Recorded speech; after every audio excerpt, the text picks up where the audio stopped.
E hoje faremos onigiri com esse presuntado, que ele vem na latinha. Cortar aqui numa fatia de mais ou menos meio centímetro. Cortar 2 fatias. Um pouquinho de óleo. E dar uma leve dourada. E aqui é só virar.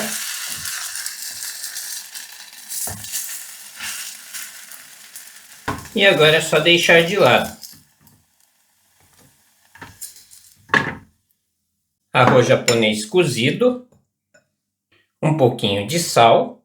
Um fio de óleo de gergelim torrado. Só um pouquinho. Gergelim.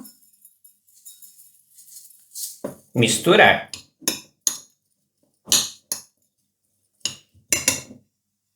Aqui utilizarei a própria embalagem do presuntado.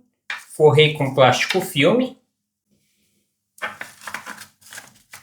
Aqui. O arroz.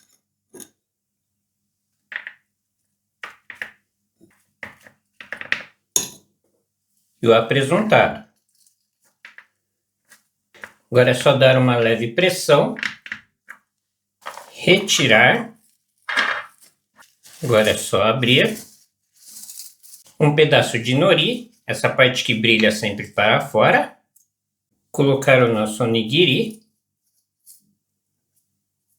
E fechar.